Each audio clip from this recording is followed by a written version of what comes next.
Ay mga idol, dumating na yung order natin galing sa TikTok.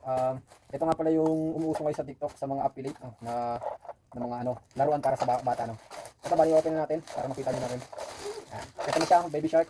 Nakikita ko kasi sa TikTok, may ilaw to no. Ito try natin, susubukan natin kung talagang may ilaw siya. Ito nakikita ko mga idol, may ilaw daw to.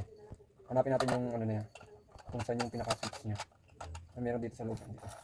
Ayan mga idol Ayan, meron siyang battery dito. Tanggalin natin. Tapos paano to open? Wait lang kay. Hanapin natin kung paano to pailawin.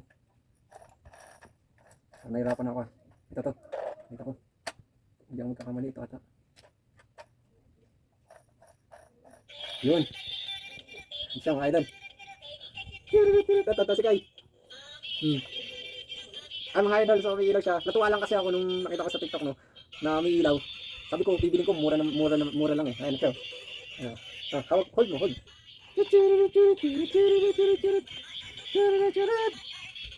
Mga idol, mura-mura lang to. Pwede nyo i-check out. Bili ko dito 167 lang mga idol. Yung mura-mura. Pwede may ano na kayo, may stop face na kayo. Tapos kagandaan ng ilaw ko.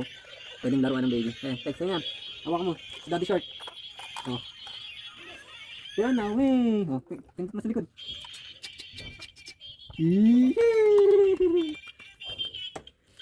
Shoot.